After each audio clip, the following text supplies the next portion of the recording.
मध्ये भूमिपुत्र जनपार्टीच्या वतीने आम्ही काही मुद्द्यावर महाविकास आघाडीला पाठिंबा दिलेला आहे आणि त्यांनी तो मान्य केलेला आहे। आमचे विषय असे आहेत की मराठवाड्याच्या विकासासाठी भारतीय घटनेच्या कलम 371(2) ची अंमलबजावणी करण्यासाठी विधानसभेमध्ये त्यांनी प्रयत्न करणे गरजेचे आहे। स्थानिक भूमिपुत्रांना सुद्धा 80% उद्योगधंदे आणि नोकऱ्यामध्ये मिळाले पाहिजेत। तिसरा मुद्दा असा आहे की मराठवाड्याचा विकास साध्य करण्यासाठी शासनाने जे वैज्ञानिक विकास महामंडळ स्थापन केलं त्याच्याकडे गेल्या 10 ते 15 वर्षापासून पूर्णपणे दुर्लक्ष आहे। तर त्या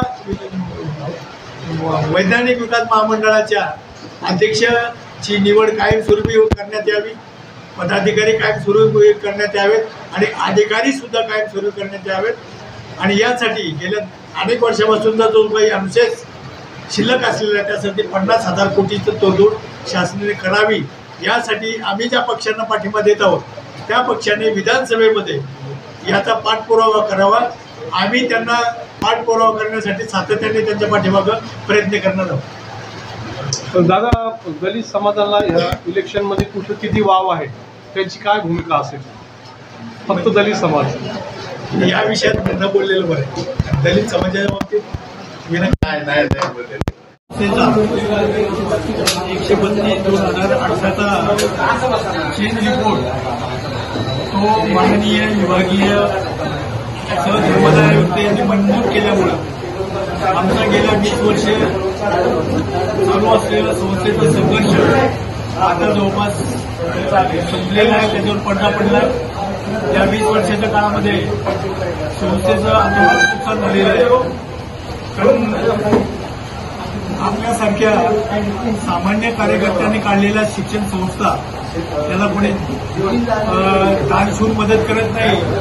आपल्यालाच आपल्या पद्धतीने या सगळ्या गोष्टी करून घेणं गरजेचं असतं आणि त्यामुळं 94 पर्यंत या संस्थेचे सम्राट अशोक विद्यालय हे विद्यालय अत्यंत नामांकित होते, निकालाच्या बाबतीत सुद्धा चांगल्या पद्धतीचे होते। परंतु जेव्हा या संस्थेमध्ये वाद सुरू झाला आणि त्याकडे मात्र आम्हाला विशेषतः लक्ष देता आलं नाही। आता तो वाद मिटलेला आहे। यापुढे आम्ही जी काही तूट झालेली आहे ती भरून काढण्याचा निश्चितपणाने प्रयत्न करू।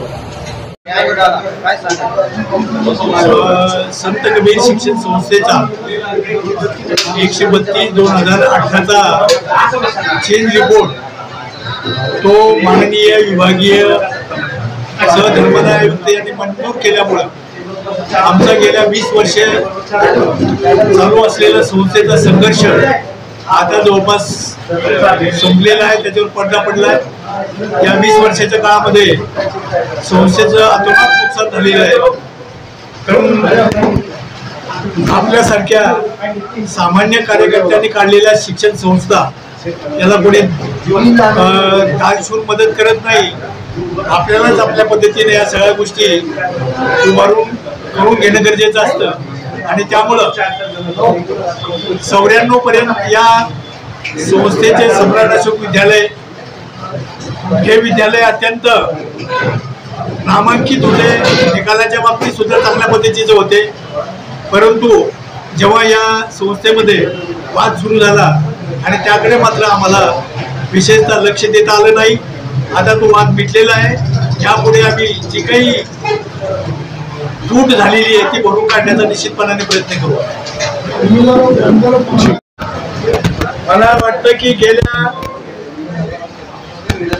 25 ते 30 वर्षापासून जिथे याबाबत राजकीय पक्षाने फक्त जनतेचा फायदाच घेतलेला आहे आणि आता आम्ही मात्र या प्रश्नाची सोडवणूक करण्यासाठी आम्ही आक्रमक भूमिका घेऊ।